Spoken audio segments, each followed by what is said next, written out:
तो hello friends, कैसे हो आप लोग? होप सभी अच्छे होंगे। तो आज का हमारा टॉपिक है हेमेटनिक्स। आज हम पढ़ेंगे हेमेटनिक्स क्या होते हैं। ठीक है, ये वो सब्सटेंस होते हैं जो हमारे को ब्लड बनाने के लिए चाहिए होते हैं। ठीक है, those substance which are required for formation of blood. ठीक है, और इसको हम एनीमियास को भी सही करने के लिए यूज़ करते हैं, एनीमियास के ट्रीटमेंट में भी यूज़ करते हैं हेमेटनिक्स को। ठीक है, तो हम कह सकते हैं एनीमियास बहुत तरह के होते हैं। सिकल सेल एनीमिया हो गया, मेगालोब्लास्टिक एनीमिया हो गया। ठीक है, ये ना एक्चुअली में जो एनीमिया होता है ना, ये आरबीसीज की डेफिशिएंसी करके होता है, या फिर अपने जो विटामिन बी 12 होता है जिसको हम साइनोकोबालामिन कहते हैं उसकी डेफिशिएंसी, या फिर मतलब कि एनीमिया में ना जो रेड ब्लड सेल होते हैं, जो ब्लड होता है उसमें जो रेड ब्लड सेल होता है, आपको पता है जैसे ब्लड में ना कंपोनेंट्स होते हैं आरबीसी, डब्ल्यूबीसी, प्लेटलेट्स। ठीक है, जो अनीमिया ऐसी कंडीशन जिसमें आरबीसी या फिर डिफॉल्टी बने या फिर उनका जो अमाउंट है ब्लड में वो कम हो जाए। बहुत तरह के एनीमियाज होते हैं। ठीक है, अलग अलग टाइप के होते हैं। ठीक है, तब पढ़ते हैं अनीमिया क्या है। Anaemia is a condition in which there is a deficiency of red blood cells और हीमोग्लोबिन इन द ब्लड। ठीक है, जैसे मैंने आपको करता है कि एनीमिया वो कंडीशन है जिसमें रेड ब्लड सेल की डेफिशिएंसी हो जाए, मतलब रेड ब्लड सेल का अमाउंट कम हो जाए ब्लड में। ठीक है, ब्लड के कंपोनेंट्स आरबीसी, डब्ल्यूबीसी, प्लेटलेट्स होते हैं। ठीक है, उसमें आरबीसी का अगर अमाउंट कम हो जाए या फिर हीमोग्लोबिन का, तो हम उस कंडीशन को भी अनीमिया कहते हैं। ठीक है, डिफॉल्टी वाला भी अनीमिया ही होता है। ठीक है, आप जाकर रिसर्च कर सकते हो गूगल वगैरह पे। ठीक है, अब इसके बाद है third, it occurs when the balance between production destruction of RBC disturb. ठीक है, ये बता रहा है कि जैसे ये कब होता है एक्चुअल में, जब जो प्रोडक्शन और डिस्ट्रक्शन है रेड ब्लड सेल की वो डिस्टर्ब हो जाए। जो आरबीसी का लाइफ स्पैन होता है वो जनरली 120 डेज का होता है, उसके बाद वो ना डिस्ट्रॉय होते हैं, मतलब खत्म होते हैं, डाई होते हैं। ठीक है, तो अगर समझ लो कि जो आरबीसी है वो बन तो बहुत धीरे रहे हैं बट मर बहुत जल्दी रहे हैं, तो क्या होगा कि एक साथ की डेफिशिएंसी हो जाएगी, क्योंकि भाई मर रहे हैं जल्दी, कम हो रहे बन रहे हैं कम जो लेट से, तो डिस्टर्बेंस होगी। अब ये किसकी वजह से होता है, ये भी किसकी वजह से होता है, ये बैलेंस कैसे बिगड़ते हैं इनका, या फिर ब्लड लॉस की वजह से। आपको पता है आरबीसी क्या कैरी करता है, ऑक्सीजन। ऑक्सीजन किस लिए चाहिए होता है हमारे को, हमारे ऑर्गन्स को चाहिए होता है उसके फंक्शंस को परफॉर्म करने के लिए। ठीक है, आरबीसी कैरी करता है ऑक्सीजन। ठीक है, ये बैलेंस किसकी वजह से डिस्टर्ब हो सकता है, ब्लड लॉस की वजह से होता है। ठीक है, इम्पेयर्ड सेल फॉर्मेशन मीन्स डिफॉल्टी सेल्स का बनना, ये भी बहुत, इसके भी पीछे बहुत रीजन होते हैं। या फिर अगर आपने कभी सुना हो कि विटामिन बी 12 भी हो। ठीक है, विटामिन बी 12 की डेफिशिएंसी वजह से भी हमारे डिफॉल्टी आरबीसी बनते हैं। ठीक है, और आयरन की डेफिशिएंसी की वजह से भी डिफॉल्टी आरबीसी बनते हैं। अगर विटामिन बी 12 की कमी हो तो मेगालोब्लास्टिक एनीमिया होता है, अगर आयरन की कमी हो तो सिकल सेल एनीमिया होता है, अगर फोलिक एसिड की हो तब भी मेगालोब्लास्टिक एनीमिया हो जाएगा। बहुत तरह के होते हैं एक्चुअल में। ठीक है, हम पढ़ेंगे आगे। उसके बाद देखो क्या है, deficiency of essential factors like iron, vitamin B 12 और फोलिक एसिड। जैसे मैंने बताया कि इनकी डेफिशिएंसी की वजह से भी हमारे को ये बैलेंस में डिस्टर्बेंस हो सकता है। ठीक है, उसके बाद है बोन मैरो डिप्रेशन। आपको पता है जो बोन मैरो है, जो बोन मैरो होता है वही एक्चुअल में जो कहते हैं मतलब कि फॉर्मेशन करता है आरबीसीज, डब्ल्यूबीसीज वगैरह की। ठीक है, वही एक सबका हमारे जो ब्लड कंपोनेंट्स से बनाता है। आपने कभी सुना होगा बोन मैरो भी 2 टाइप का होता है, रेड बोन मैरो होता है, येलो बोन मैरो होता है। जो रेड बोन मैरो होता है वही एक्चुअल में रिस्पॉन्सिबल होता है फॉर्मेशन के लिए। जो येलो बोन मैरो होता है एज ए रिजर्व की तरह रखा जाता है। ठीक है, रिजर्वियर की तरह। ठीक है, उसकी वजह से भी हो सकता है। अब एक है इंक्रीज सेल डिस्ट्रक्शन, या फिर मतलब कि डिस्ट्रक्शन, सेल के डिस्ट्रक्शन बहुत इंक्रीज हो जाना। ठीक है, कि बन बहुत कम धीरे रहे हैं, डिस्ट्रॉय बड़ी जल्दी हो रहे हैं। ठीक है, इसकी वजह से भी बैलेंस डिस्टर्ब हो सकता है। ठीक है, अब बताओ, अब इसमें है कि अब यहाँ से स्टार्ट हो रहा है हमारा एक्चुअल में टॉपिक। ठीक है, वो इंट्रो था, अब यहाँ से शुरू हो रहा है। देखो, agents required in the formation of blood. ठीक है, जो एजेंट्स हमारे को ब्लड बनाने में चाहिए होते हैं ये 3 है, आयरन, विटामिन बी 12 और फोलिक एसिड। ठीक है, इसी को हम कहते हैं हेमेटनिक्स। ठीक है, which are those substance which are required for the formation of blood. ठीक है, ये हो गया। अब पहले हम बात करते हैं आयरन की। आयरन क्या होता है, देखो आयरन को हम हमारे खाने से भी आयरन मिलता है। ठीक है, या फिर आयरन के मेडिसिन भी आते हैं, जैसे पेरेंटल डोज भी आते हैं, इसके सोलिड डोज फॉर्म में भी आयरन आता है जो जनरली डॉक्टर प्रिस्क्राइब करता है। जब हमारे डाइट में सफिशिएंट अमाउंट में आयरन ना प्रेजेंट हो तो हम जनरली फिर मेडिसिन वगैरह लेते हैं जैसे डॉक्टर्स प्रिस्क्राइब करते हैं हमारे को। ठीक है, तो अब हम पढ़ेंगे आयरन प्रेपरेशन, कौन कौन से आयरन हमारे को कहाँ कहाँ से मिल सकता है। देखो, ओरल आयरन, ये वो आयरन है जो हम टैबलेट फॉर्म में लेते हैं। ठीक है, जो हमारे को डॉक्टर्स देते हैं जनरली। देखो, एक तो हो गया फेरस सल्फेट। ठीक है, एक हो गया फेरस ग्लूकोनेट। ठीक है, एक हो गया फेरस फ्यूमरेट, एक हो गया फेरस सक्सीनेट। ये है oral iron, oral dosage form iron जो हम ओरली लेते हैं। ठीक है, अब इसके बाद आते हैं हमारे इसमें और भी हैं, ये आप नेम देख लेना, इसमें बहुत सारे हैं, ठीक है, इसमें 4-5 याद रख लो, बहुत हैं। अब इसके बाद है पेरेंटल आयंस, जो हम इंजेक्शन मतलब कि इंट्रावीनस या इंट्रामस्कुलर लेते हैं, ठीक है, ऐसे पेरेंटल लेते हैं, ठीक है। ये है आयरन डेक्सट्रन, एक ये हो गया आयरन सोर्बिटोल सिट्रिक एसिड, ठीक है, ये पूरा नाम है, याद रखना, ठीक है, कॉम्प्लेक्स, ठीक है। Ferrous sucrose, ferrous carboxy maltose, ये हो गया पेरेंटल आयंस। आपको ना हेमेटनिक्स आ गया, समझ लो आपको एग्जाम में टॉपिक आ गया एक्सप्लेन द हेमेटनिक्स, तो उसमें आपने लिखा कि हेमेटनिक्स क्या होते हैं। उसके बाद में रखना है कि ब्लड के लिए क्या क्या कंपोनेंट्स की जरूरत होती है, अगर नहीं होंगे तो क्या डिसीज होगा। उसके बाद में आप रखोगे, पहले ही हेडिंग रखोगे कौन कौन से कंपोनेंट चाहिए होते हैं, आयरन, विटामिन बी12 और फोलिक एसिड। उसके बाद आयरन में रखोगे कि हमारे को आयरन कहाँ कहाँ से मिलता है, ठीक है, ओरली ले सकते हैं, पेरेंटली ले सकते हैं। उसके बाद डेली रिक्वायरमेंट्स, हमारे को आयरन की क्या रिक्वायरमेंट है, आप इसमें वो भी ऐड कर सकते हो, डाइट्री, जो नीचे लिख दिया है ये ऊपर लिखना एक्चुअल में, ठीक है, इसको जो डाइट्री सोर्स ऑफ आयरन है जो हमारे को खाने से मिलता है, ठीक है। अब यहाँ पे लिखा हुआ है डेली रिक्वायरमेंट, देखो आयरन भी ऐसा नहीं है, अगर हमारे बॉडी को जो चीज़ चाहिए वो ना ऐसा सफिशिएंट अमाउंट में चाहिए, अगर उससे ज़्यादा भी हो जाए तब भी भाई वो हानिकारक है, अगर कम हो तब भी वो हानिकारक है, ठीक है। तो ये कुछ रिक्वायरमेंट है आयरन की जो हमारे को चाहिए होती है, ठीक है, इससे ज़्यादा हो जाए तो समझ लो वो कुछ ना कुछ प्रॉब्लम ही क्रिएट करेगा, ठीक है। अब देखो जो अडल्ट मेल है, एक मतलब कि नौजवान बंदा है, उसको 0.5 to 1 mg चाहिए होता है आयरन, ठीक है, एक दिन की बात हो रही है, ठीक है। जो एक अडल्ट फीमेल है इसको डबल चाहिए होता है, क्यों, क्योंकि उनका मेंस्ट्रुअल साइकिल होता है, आपने पढ़ा होगा, पीरियड्स वगैरह होता है, उसमें हैवी ब्लड लॉस होता है, ठीक है, मेंस्ट्रुअल फेज जब उनका चल रहा होता है, ठीक है, तो उसकी वजह से इनको डबल चाहिए होता है डोज, ठीक है। जो इन्फेंट्स हो गए, जो नवजात शिशु हो गए, उनको चाहिए होता है 60 माइक्रोग्राम पर केजी, याद रखना, ठीक है, माइक्रोग्राम पर केजी, ठीक है। जो चिल्ड्रंस हो गए उनको चाहिए होता है 25 माइक्रोग्राम पर केजी, ठीक है। अब आप बोलोगे कि भाई इन्फेंट्स को क्यों चाहिए, भाई जो इन्फेंट्स हैं ना उनकी ग्रोथ बहुत जल्दी होती है, ध्यान से देखना, वो इतना अब हम कह सकते हैं कि जो उनको ब्लड की ना ज़्यादा जरूरत है, क्योंकि ब्लड हमारे ना बॉडी के ना बहुत इंपॉर्टेंट कॉम्पोनेंट है, ठीक है, वो बहुत फंक्शन परफॉर्म करता है, और एक बच्चे के लिए ना उसकी ग्रोथ के लिए आयरन बहुत इंपॉर्टेंट है, ठीक है, इसलिए उसको एज कम्पेयर टू चिल्ड्रन से ज़्यादा होता है। देखो चिल्ड्रन का तब भी उतना जो आयरन है ना उसमें जो बच्चा होता है ना उसका अभी बोन मैरो उतना डेवलप नहीं होता, ठीक है, तो जिसकी वजह से ना वो इतना आयरन की फॉर्मेशन मतलब कि आरबीसी ना इतनी जल्दी बना होता है, उसको ना बाहर से आयरन के सोर्स चाहिए होते हैं बहुत ज़्यादा, ठीक है, कि आरबीसी ज़्यादा जल्दी बनाए, ठीक है। जो चिल्ड्रन होता है उसको थोड़ा कम चाहिए होता है, ठीक है। जो प्रेगनेंसी, एक प्रेगनेंट वूमन को 3 to 5 mg चाहिए होता है डेली रिक्वायरमेंट, ये डेली रिक्वायरमेंट की बात है, ठीक है। अब इसके बाद में हम बात करते हैं डाइटरी सोर्स क्या है, जो हमारे को जो खानों से मिलता है वो क्या है। देखो रिच सोर्स कौन कौन से हैं, लिवर हो गया, एगो हो गया, जो अंडे का येलोइश पार्ट होता है ना एगो उसको कहते हैं, ठीक है।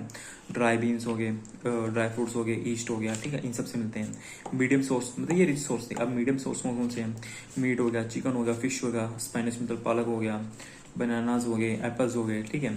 अब पुअर सोर्स क्या है, जिसमें को मिलता है, जैसे मिल्क हो गया, मिल्क से ना हमारे को ना फोलिक एसिड मिलता है, याद रखना, ठीक है, ज़्यादा फोलिक एसिड मिलता है, ठीक है, डायरी प्रोडक्ट से, प्रोटीन वगैरह, ठीक है। इससे आरबीसी मतलब इसको आयरन कम मिलता है, ठीक है, बट मिलता है, ये नहीं मिलता नहीं है, मिलता है ये, बट कम अमाउंट में मिलता है मिल्क से, ठीक है। एंड इट्स प्रोडक्ट मतलब कि पनीर हो गया, क्रीम हो गया, ये उसके प्रोडक्ट्स जो डाइटरी प्रोडक्ट्स हो गए, ठीक है। रूट वेजिटेबल्स हो गए, ठीक है, जैसे रूट बोलोगे तो आपने आगे अपने राइजोम्स वगैरह से जो होते हैं, जैसे पोटैटो वगैरह हो गए, ठीक है, उनके रूट्स वगैरह होते हैं ना नीचे, राइजोम्स वगैरह वो हो गए, ठीक है। अब इसके बाद है आयरन की एब्जॉर्प्शन, भाई आयरन ले लिया, अब ये एब्जॉर्ब कैसे होता है बॉडी में, अब ये बताना आपको, ठीक है। It's absorption occurred all over the intestine but majorly in the upper part of the small intestine, ठीक है। देखो जो आयरन है ना वो तो इंटेस्टाइन से एब्जॉर्ब होता है, बट जो उसका जो ज़्यादा जैसे ज़्यादा अमाउंट में कहाँ से एब्जॉर्ब होता है, वो होता है अपना अपर पार्ट, जो हमारे स्मॉल इंटेस्टाइन के 3 पार्ट्स होते हैं, अपर मिडल एंड लोअर, जो अपर पार्ट है ना वहाँ से ज़्यादा एब्जॉर्ब होता है आयरन, ठीक है।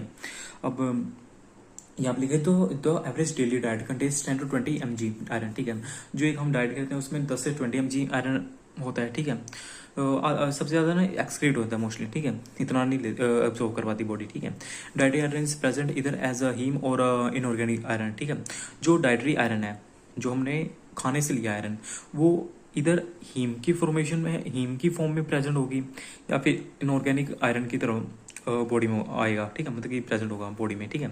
उसकी मतलब कि इनऑर्गेनिक आयरन की तरह मिलेगा हमारी बॉडी को, या फिर हीम की तरह मिलेगा।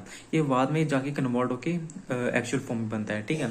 इसका भी एक्टिव फॉर्म नहीं है, ये इनऑर्गेनिक फॉर्म एक्टिव नहीं है, ये हीम फॉर्म एक्टिव है, बट ये इनऑर्गेनिक फॉर्म एक्टिव नहीं है, ठीक है। ये हमारी बॉडी में एब्जॉर्ब होने के बाद ये एक्टिव में कन्वर्ट होता है, मेटाबॉलिज्म वगैरह होती है इसकी, कन्वर्ट होता है, फिर ये एक्टिव फॉर्म में बनता है, ठीक है। अब पढ़ते हैं haem form is better absorb than the inorganic form. ऐसे बताया कि जैसे हीम है वो एक्टिव फॉर्म में है, वो जल्दी अब्सॉर्ब होता है इनऑर्गेनिक फॉर्म में, ठीक है, इनऑर्गेनिक फॉर्म से, ठीक है। जो इनऑर्गेनिक फॉर्म है is mostly in the ferric form, जो मतलब कि मोस्टली फेरिक फॉर्म में होता है। जो इनऑर्गेनिक फॉर्म आयरन है वो फेरिक फॉर्म में होता है मोस्टली, ठीक है। And needs to be reduce, मतलब उसको रिडक्शन मतलब उसकी रिड्यूस होने की जरूरी होती है, मतलब कि वो रिड्यूस होगा फिर वो बनेगा फेरस फॉर्म में, फिर जाके उसकी डेवलपमेंट होगी, फिर उसकी सॉरी एब्जॉर्प्शन होगी, ठीक है। Before absorption can take place, वही बताया कि जैसे जो अपना इनऑर्गेनिक है उसको रिड्यूस होने की जरूरत होती है, फेरस में कन्वर्ट होगा तभी ये होगा। जो अपना हीम होता है वो अच्छे फॉर्म में होता है, मतलब ऑलरेडी ऐसे फॉर्म में होता है कि जिससे वो इजिली एब्जॉर्ब हो जाए, ठीक है। अब उसके बाद है the haem iron is ferrous form, जैसे बताया कि वो पहले से ही ऑलरेडी उस फॉर्म में है जहाँ से वो एब्जॉर्ब हो जाएगा इजीली, ठीक है। बट इनऑर्गेनिक फॉर्म नहीं होता है, ठीक है। The ferrous form of iron reach inside the mucosal cell either transported to plasma और oxidised ferric form and complex with apoferritin to form of एडिन। देखो आपको ये पढ़ा, आपको कुछ समझ नहीं आया, ठीक है।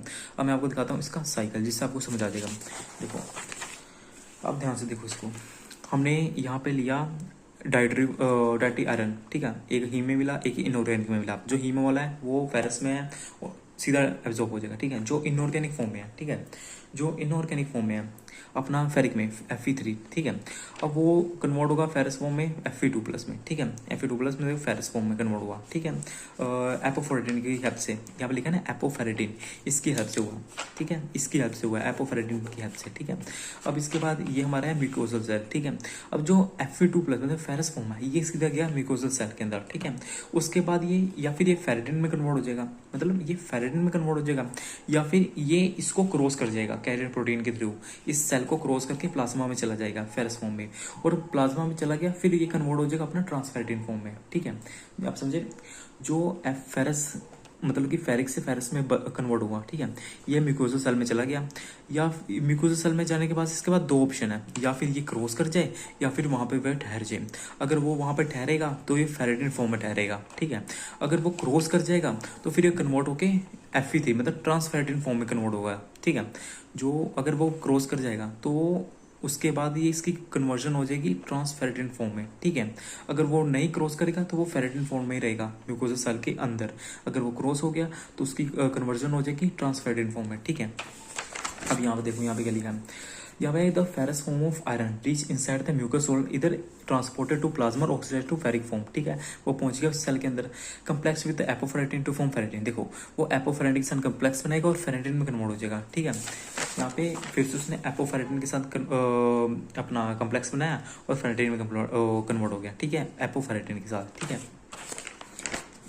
उसके बाद है this ferritin remain store in the mucosal cell and is lost is after completing its life 104 days, ठीक है। इसमें था कि जो फेरेटिन है जो म्यूकोजल सेल में है वो अपना पूरा लाइफ स्पैन पूरा करके 2 से 4 दिन उस सेल के अंदर रहेगा, उसके बाद वो एक्सक्रीट आउट हो जाएगा, ठीक है, मर के एक्सक्रीट आउट हो जाएगा वहां से, ठीक है। उसके बाद है this is called a ferritin curtain, ठीक है, इसको हम फेरेटिन कर्टेन कहते हैं, ठीक है। उसके बाद है if it is transported to plasma by a carrier protein in ferrous form it can converted to ferric form known as transferrin. जैसे मैंने बताया अगर वो क्रॉस कर गया प्लाज्मा में चला गया कैरियर प्रोटीन की हेल्प से तो वो ट्रांसफेरेटिन फॉर्म में कन्वर्ट हो जाएगा, ठीक है। अगर नहीं हुआ तो वो फेरेटिन फॉर्म में ही रहेगा अपना म्यूकोजल सेल में, ठीक है। अब है iron is store in a ferric form only in combination with एपोफेरेटिन, ठीक है। जो आयरन है वो हमारी बॉडी में स्टोर तभी रहेगा जब वो एपोफेरेटिन फॉर्म के साथ कम्प्लेक्स बना के फेरेटिन फॉर्म में रहेगा, ठीक है। जो आयरन है वो फेरेटिन फॉर्म में ही हमारे बॉडी के अंदर स्टोर रहेगा कम्प्लेक्स बनाकर एपोफेरेटिन के साथ, ठीक है। वो ट्रांसफेरेटिन फॉर्म में नहीं रहेगा स्टोर, ठीक है। हमारे बॉडी में स्टोर रहेगा तभी स्टोर रहेगा जब वो फेरस एपोफेरेटिन के साथ कम्प्लेक्स बनाएगा, फेरेटिन में कन्वर्ट होगा और हमारी बॉडी में रहेगा, ठीक है। समझ गए आप, जो फेरस है वो एपोफेरेटिन के साथ कम्प्लेक्स बना के फेरेटिन में कन्वर्ट होके तभी बॉडी में रहेगा, नहीं तो नहीं रहेगा, ठीक है, स्टोर रहेगा, ठीक है। उसके बाद हमारा है आयरन टॉक्सिसिटी। देखो अगर आयरन हमारी बॉडी में ज़्यादा अब्सॉर्ब हो गया तो वो टॉक्सिसिटी भी प्रोड्यूस करेगा। देखो हर चीज़ के दो पहलू होते हैं, एक अच्छा होता है एक बुरा होता है, ठीक है। अगर आयरन की अमाउंट हमारी बॉडी में ज़्यादा हो गया वो भी हमारे लिए नुकसानदायक है, अगर कम हो गया वो भी नुकसानदायक है। अब देखो ज़्यादा हो तो क्या होगा, एब्डोमिनल पेन होगा, वॉमिटिंग होगा, डायरिया मतलब लूज मोशन, ठीक है, ये हो जाएगा, डिहाइड्रेशन हो जाएगा, death due to cardiovascular collapse, ठीक है, ये सब हो जाएंगे। ये आपको मैंने बताया दिया ट्रीटमेंट है। अब इसका ट्रीटमेंट क्या है, डेस्फेरोक्सामाइन, ठीक है, डेस्फेरिओक्सामाइन। जो डेस्फेरिओक्सामाइन है इट इज स्पेसिफिक एंटीडोट, ये एंटीडोट है, आयरन टॉक्सिसिटी में दिया जाता है, ये स्पेसिफिक है। आपको अगर पूछ लें बाई चांस पेपर में, एग्जाम में, एमसीक्यू में कि एंटीडोट क्या है अपना आयरन टॉक्सिसिटी में, कौन सा एंटीडोट यूज करते हैं, आपने बोला है डेस्फेरिओक्सामाइन, ठीक है, डेस्फेरिओक्सामाइन, ठीक है। उसके बाद वो चिलेट्स बना लेता है और फिजिक्स के थ्रू रिमूव कर देता है आयरन के अमाउंट को जो ज़्यादा हो गया, ठीक है, फिर उसको नॉर्मल वैल्यू में ले आता है, ठीक है। अब इसके बाद में हम बात करते हैं विटामिन B12 की, जिसको हम साइनोकोबालामिन भी कहते हैं, ठीक है। अब हमने आयरन की बात कर ली, अब हम बात करते हैं साइनोकोबालामिन की। Vitamin B12 and folic acid are also called as a maturation factors. जैसे मैंने बताया जो विटामिन B12 और फोलिक एसिड है ये हमारे इंपॉर्टेंट होते हैं हमारे आरबीसीज के लिए, ठीक है, ये उनकी मैचुरेशन में हेल्प करते हैं। अगर ये इनकी डेफिशिएंसी हो जाए तो भी अनीमियाज हो सकते हैं। कौन से अनीमियाज हो सकते हैं, मेगालोब्लास्टिक अनीमिया, ये याद रखना। आयरन की डेफिशिएंसी की वजह से होता है सिकल सेल अनीमिया, और विटामिन B12 और फोलिक एसिड की डेफिशिएंसी की वजह से होता है मेगालोब्लास्टिक अनीमिया, ये याद रखना, ठीक है। अब देखो जो vitamin B12 is essential for sale growth and multiplication, ठीक है, ये उसके मल्टीप्लीकेशन और सेल ग्रोथ के लिए इंपॉर्टेंट होता है विटामिन B12, ठीक है। अब देखो उसके बाद है folic acid and vitamin B12 are water soluble vitamin and belonging to B complex group, ठीक है। जो फोलिक एसिड और विटामिन B12 है वो वाटर सॉल्युबल है विटामिन है, मतलब वो पानी में घुल जाएंगे, वो उस टाइप के विटामिन है, ठीक है। और वो विटामिन बी कम्प्लेक्स ग्रुप के हैं। देखो ये ना ए कम्प्लेक्स ग्रुप होता है, अलग अलग कम्प्लेक्स ग्रुप होते हैं, आप पढ़ोगे अदर आगे फर्दर स्टडीज में। तो ये जो फोलिक एसिड और विटामिन B12 है ये बीटा कम्प्लेक्स ग्रुप के बंदे हैं, ठीक है, यहाँ से तो इसके बंदे हैं, ठीक है, इस गैंग के बंदे हैं ये। उसके बाद है they are essential for DNA synthesis, ये हमारे डीएनए की सिंथेसिस के लिए इंपॉर्टेंट है। आपने कभी सुना होगा जो फोलिक एसिड है वो हमारे को डीएनए आरएनए प्रोटीन्स बनाने के लिए चाहिए होता है। आप कीमोथेरेपी में पढ़ोगे आगे फार्माकोलॉजी में, जो बैक्टीरियाज वगैरह होते हैं ना उनको वो पाबा के साथ फोलिक एसिड पाबा के साथ मिलाकर पाबा और फोलिक एसिड साथ में मिलकर वो बनाते हैं, हमारे डीएनए बनाते हैं, आरएनए बनाते हैं, प्रोटीन बनाते हैं, ठीक है। तो हम उनकी ग्रोथ को रोकने के लिए मोस्टली हम एंटीबायोटिक्स देते हैं। जो एंटीबायोटिक्स क्या करते हैं वो अपने जो पाबा है वो पाबा सिंथेस को जो मतलब कि आगे अपना DHFR बनाती है, जो अपना डाईहाइड्रोफोलिक एसिड बनाती है उसको इनहिबिट कर देती है, जिसकी वजह से फोलिक एसिड नहीं बन पाता, ठीक है, उनकी बॉडी में फोलिक एसिड नहीं बन पाता, तो आगे प्रोटीन आरएनए वगैरह कुछ नहीं बन पाता, ठीक है, वो उनकी बॉडी में फोलिक एसिड नहीं बनने देती। बट ह्यूमंस में क्या होता है कि ह्यूमन फोलिक एसिड नहीं बना सकता, ठीक है। जो ह्यूमन है, जो इंसान है, वो फोलिक एसिड के लिए अदर सोर्सेज पर डिपेंड करता है, जैसे डाइटरी सोर्सेज हो गए, ठीक है, वो खुद से फोलिक एसिड नहीं बना सकता। बट जो बैक्टीरिया वगैरह है वो खुद से बना सकते हैं फोलिक एसिड, इतना याद रखना, ठीक है। उसके बाद है their deficiency leads to impair DNA synthesis abnormal maturation, ठीक है। उनके अगर इसकी डेफिशिएंसी हो जाए तो डीएनए नहीं अच्छा बनेगा, मतलब कि इंपेयर डीएनए, मतलब कि आधा अधूरा डीएनए बनेगा, और जो आरबीसी की है उसकी अच्छे से मैच्योरेशन नहीं हो पाएगी, ठीक है। अब आपको पता है जो फोलिक एसिड और विटामिन B12 मैच्योरेशन के लिए चाहिए होता है, ठीक है। उसके बाद है vitamin B12 is synthesized by the micro organism, ठीक है। जो विटामिन B12 है ये माइक्रो ऑर्गेनिज्म के द्वारा बनाया जाता है, ठीक है। It is also known as extrinsic factor, इसको हम एक्सट्रिंसिक फैक्टर भी कहते हैं, ठीक है। It is absorbed with the help of intrinsic factor which is a protein secreted by stomach, ठीक है। जो विटामिन B12 है ये हमारी बॉडी में कैसे अब्जॉर्ब होता है, इंट्रिंसिक फैक्टर की वजह से। कौन सा इंट्रिंसिक फैक्टर है, जो फैक्टर है विच इज अ प्रोटीन, वो भी एक प्रोटीन है जो हमारे स्टमक के द्वारा रिलीज किया जाता है, मतलब कि सिक्रेट किया जाता है, उसकी मदद से हम मतलब कि विटामिन B12 की एब्जॉर्प्शन होती है, ठीक है। The deficiency of vitamin B12 due to the defect in the GIT gastrointestinal absorption, ठीक है। मतलब कि देखो जो विटामिन B12 की डेफिशिएंसी कैसे हो सकती है, देखो विटामिन B12 का आपने तो फूड से ले लिया, ठीक है। अब वो उसको एब्जॉर्ब होने के लिए जो अपने को चाहिए प्रोटीन, ठीक है, जो अपने को चाहिए प्रोटीन जो हमारे गैस्ट्रिक बनाती है, जो हमारे गैस्ट्रिक से रिलीज होता है, सिक्रेट होता है। अगर हमारा कुछ प्रॉब्लम हो जाए हमारे गैस्ट्रिक में, हमारे स्टमक में, जिसकी वजह से वो चीज़ बने ही ना जो विटामिन B12 को हेल्प करती है अब्जॉर्ब होने में बॉडी में, तो उसकी सिक्रेशन नहीं हो जाएगी, क्योंकि वो अब्जॉर्ब ही नहीं हो पाएगा विटामिन B12, जिसकी वजह से उसकी डेफिशिएंसी हो जाएगी। यहाँ पे वही बोला है कि डिफेक्ट इन द गैस्ट्रोइन इंटेस्टिनल एब्जॉर्प्शन, की जिसकी वजह से कोई भी मतलब कि डेफिशिएंसी हो जाएगी B12 की जब कोई भी डिफेक्ट हो जाए हमारे GIT में, ठीक है, जिसकी वजह से उसके एब्जॉर्प्शन हो पाए, ठीक है। And not due to the diet, ठीक है। मतलब कि नॉट ड्यू टू, मतलब कि ये खाने की वजह से डेफिशिएंसी नहीं होती है, ये हमारे इंसान के अंदर ले जो हमारे स्टमक में प्रॉब्लम होती है उसकी वजह से डेफिशिएंसी होती है इसकी विटामिन B12 की, ठीक है। ये खाने में मिल जाता है अच्छे मात्रा में, ठीक है। अब इसके बाद आती है the absorption is decrease due to either lack of intrinsic factor और condition which interfere with the, ठीक है। इसकी एब्जॉर्प्शन और भी मतलब कि ये बताया गया इस पॉइंट में यही बताया गया कि इसकी एब्जॉर्प्शन डिक्रीज हो सकती है इंट्रिंसिक फैक्टर जो हमारा स्टमक रिलीज करता है वो, अगर वो मतलब कि ज़्यादा ना अमाउंट में बने, अगर वो 10 बन रहा है तो भाई 10 ही विटामिन B12 एब्जॉर्ब हो सकते हैं, बट हमारे बॉडी को चाहिए होंगे 20। तो एक सब कहते हैं इंट्रिंसिक फैक्टर की गलती है ना कि वो 10 बनाया, हमारी बॉडी की गलती है कि उसने 10 ही इंट्रिंसिक फैक्टर रिलीज किए हैं, सिक्रेट किए हैं। जैसे अब विटामिन B12 क्या करे, अब उसको कोई लेने ही नहीं आ रहा घर से, तो वो क्या करे, वो तो सड़क पर खड़ा हुआ है, ठीक है, सड़क पर वो खड़ा है बट उसको कोई लेने नहीं आ रहा, तो अब इसमें किसकी गलती है, वो तो अपनी तरफ से खड़ा है। अब भाई हमारी बॉडी सड़क पर बंदा ही नहीं भेज रही, ठीक है, ऐसे ही समझो, ठीक है, कि इंट्रिंसिक फैक्टर की वजह से उसकी लैग मतलब कि उसकी कमी की वजह से विटामिन B12 की एब्जॉर्प्शन नहीं हो पाती, ठीक है, ये हमारी बॉडी की गलती है। या फिर कुछ ऐसी कंडीशन हो जिसकी वजह से विटामिन B12 की एब्जॉर्प्शन ना हो, समझ लो कि कोई कॉन्ट्रा इंडिकेशन, आपने कभी सुना होगी एक ड्रग दूसरे ड्रग को काटती है, ऐसी कुछ कंडीशन हो जाए जो विटामिन B12 की एब्जॉर्प्शन होने ही ना दे, इसकी वजह से हो सकता है। अब सोर्सेज क्या है विटामिन B12 के, लीवर है, किडनी है, हार्ट है, एग हो गया, milk are source of vitamin B12, ठीक है, वेजिटेबल प्रोडक्ट्स ये सब हो गया, ठीक है।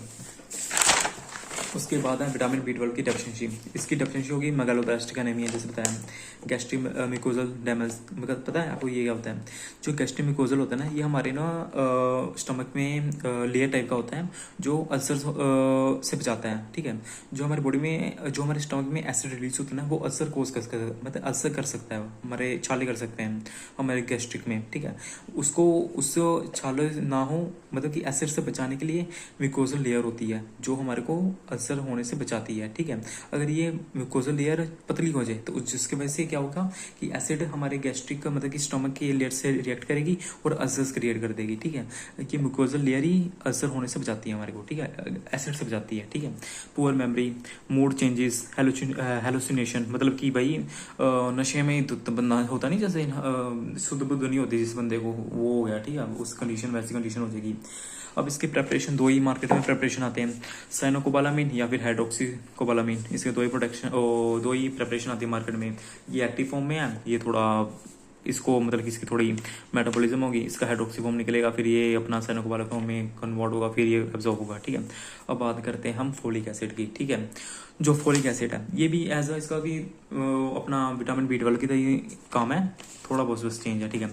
ये कहाँ से डाइटरी सोर्सेज के, लीवर से मिलता है, ग्रीन लीफी वेजिटेबल से मिलता है, एग से, मीट से, मिल्क से, ठीक है, मिल्क रिच सोर्स है, यहाँ से मिल जाता है अपना। Folic acid is a part of beta complex vitamin, ठीक है। It is a vital for RBC for many other cells, जो पहले ही बात की हमने, ठीक है। Folic acid along with vitamin is important for formation and maturation of RBC, ठीक है, फॉर्मेशन और मैचुरेशन ऑफ RBC के लिए इंपॉर्टेंट होती है, ठीक है।